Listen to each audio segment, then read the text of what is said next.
listener production. Hey, Benzion Siebert here with The Briefing. A question for you. What is the limit of our right to free speech online? You might have heard of Telegram, which, just like Apple's iMessage, Facebook Messenger, Discord and WhatsApp, lets you send end-to-end encrypted messages. That means that most of the time, nobody, not even law enforcement, can access those messages. It's a double-edged sword. Do you and I, and political dissidents in repressive countries and whistleblowers here in Australia, have an absolute right to communicate privately? And is that right worth the trade-off that terrorists, child abusers, and human traffickers may be using these same platforms to evade the police? The arrest of one tech CEO in France over the weekend has kicked off a major debate about just that. In the early hours of Sunday morning, Australia time, French police reportedly arrested Pavel Durov. He's the boss and founder of the messaging and social networking app Telegram. Durov is reportedly being questioned over all kinds of criminal activity said to be enabled by the platform. A post on Telegram News says that he has nothing to hide and that it's absurd to hold an online platform or its owner responsible for the abuse that might happen on it. Here to help us think about all of these questions is James Hennessy. He writes about the business and culture of technology, co-hosts the podcast Down Round, and he's the ideas and features editor for Capital Brief. Hey James, why is Telegram useful for criminals? The reason that Telegram has become sort of the center of this particular sort of discourse, number one, it originally started as just a messaging app, so not radically different from something like WhatsApp or Facebook Messenger or Signal or any of the other million peer-to-peer messaging apps that exist out there. It does include like an encrypted end-to-end encryption mode, which many messaging apps do. So it's useful to people who are misbehaving for that reason, because you can send messages to another party while making it extremely difficult for law enforcement to be able to read it. But the secondary part of it is that it has expanded to become essentially something like a uncensored social media network.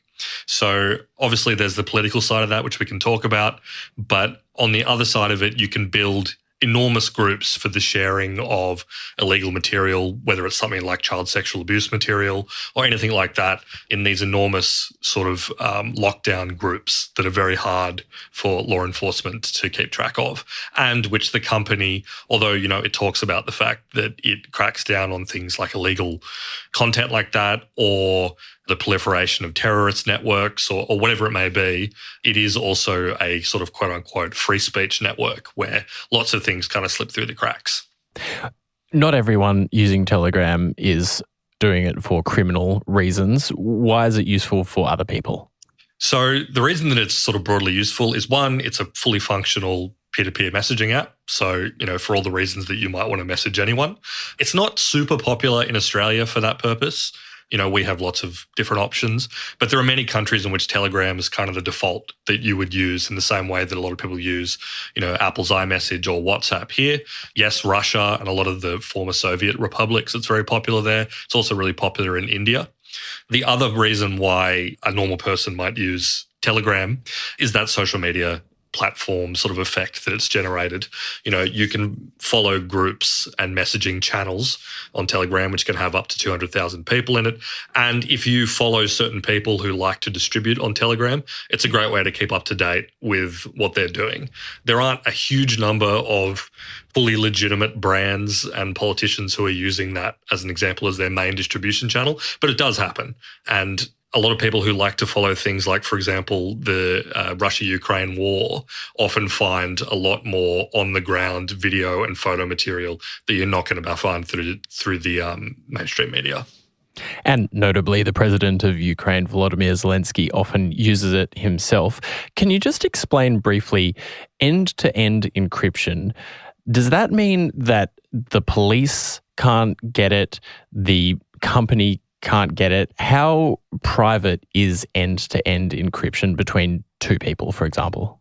So anywhere where you have end-to-end encryption is basically, whether it's Telegram or whether it's, iMessage on iPhones, basically the application is creating a direct tunnel between the two people who are talking. The only places theoretically where an end-to-end encrypted chat are stored is the two devices that are in conversation. Now, as a result, what that means is they're not actually stored in kind of a centralized repository, which then, a law enforcement agency could then subpoena or access. Telegram gets in a lot of trouble for this, but so does every platform that offers end-to-end encryption in any form. For example, Apple have had long ongoing sort of disputes with the FBI in the US over the fact that stuff that's exchanged over iMessage is often really difficult for the FBI to access. So is it true that someone like Apple or Telegram, even they can't access the messages that are end-to-end encrypted between users? That's right. Yeah, they can't access it. Elon Musk and Tucker Carlson and some others on the online right are claiming Durov as kind of a free speech warrior. Is that who he really is? What is his place in tech politics online? Yeah, so he has sort of been sucked into this overarching free speech debate. Obviously, Elon Musk is a big part of that conversation, turning Twitter into X and turning it into a, quote unquote, the most free speech platform on the internet, as Elon likes to call it. Pavel Durov has essentially embedded himself in that sort of conversation for a little while. The current manifestation of it is kind of new, and he's not a fully natural fit for the way the conversation is held right now.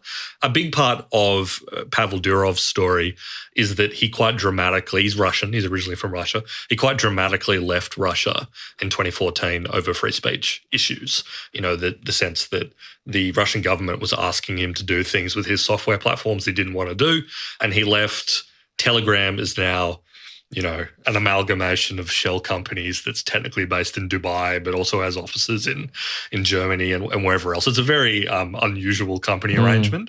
But the current manifestation of the free speech online stuff, which is not really about directly repressive censorship regimes like you might find in Russia, but are more about what Western governments and companies in Western countries like you to see versus not see, this idea of sort of EU-style censorship or US-style platform censorship is not really where he's come from, but he's now sort of really in that debate because of people like Elon Musk and Tucker Carlson. What does all this say about the limits of free speech and privacy, do you think? There's a couple of interesting points here because Telegram is, even more so than a company like X, the exemplar of sort of fairly untrammeled free speech online.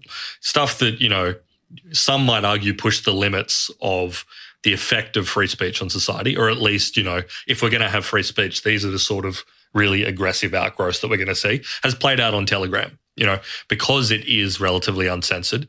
And there are many, many Telegram channels with many, many, many people in them commentating, which have some pretty rock and roll stuff that you would never see even on something like X. Some very, very, very vivid war imagery, some stuff that probably toes the line in terms of incitement to action. If you're not doing criminal activity on Telegram or elsewhere, is there a legitimate reason that you should have completely private communication? In my personal view, I think anyone is entitled to private communication. I don't think that's a crazy out there argument to make. And with all of its possible negative effects, end-to-end encryption does sort of achieve that, especially with a lot of the debates we've had over the past decade about, what information about you, the platforms that you use have. We had a long, long period of discourse around Facebook and Meta and how much information they'd accumulated on you for the purposes of targeting advertising. We've had that same conversation about Google.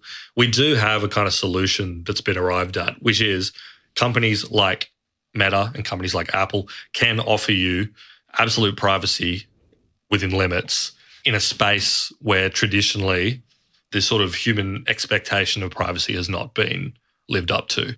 In that trade-off, if we're talking about the most heinous possible criminal activity, Is it really worth there being a totally private messaging app if that's what's being partially allowed on it? It's a good question. On the other side of the scale, and this is the one that privacy advocates and electronic freedom advocates would talk about, which is the idea where all things being equal, and you're living in a relatively free democratic state, and you can reasonably expect that your government's not going to come after you or oppress you for certain things. Maybe the trade-off is not worth it, but that's not necessarily the case everywhere in the world. And also it's not necessarily the case going forward in any of the countries that we're talking about right now. The expectation of a lot of privacy advocates is the idea that speech is relatively sacred. We've been living with this stuff for, in fairness, not a very long period of time in the grand scheme of history. We've come a long way from wiretapping phones to the fact that all of our communication takes place on devices and platforms that can, in most circumstances, be audited and read and amalgamated and surveilled. So I think the objections are all legitimate, but I feel like coming from a baseline expectation that private communication should be private is a good place to start. But there are so many things that we have to deal with external to that. And as a journalist, I'd probably add whistleblowers to that list. Governments and law enforcement agencies clearly don't want this kind of technology to be available into the future. Do you think that they're going to be able to kill it? It's a good question. Does this simply turn into sort of another relitigation of that bigger issue that I mentioned before, which is how much control do major tech companies have over our lives and sort of dictating the terms in which we live? It's plausible to me that one day we may be staring down an environment that resembles a little bit more closely, the war on terror, which was a really heightened period where certain laws around surveillance of and information became, if not widely accepted, more widely accepted enough that they could go through. Who knows if we're going to find ourselves in a situation like that in the future. Well, James Hennessy, thanks so much for your expertise and thanks for joining us on The Briefing. Thanks for having me. James Hennessy there. That's it for this episode of The Briefing. We'd love it if you could share this app with someone you think might enjoy it. And if you want to keep up with our other content, you can check us out, as always, on Instagram at The Briefing Podcast and on TikTok and YouTube. Just search Listener Newsroom. We'll be back in your feed tomorrow from 6 a.m. I'm Ben Sion Siebert. Catch you next time.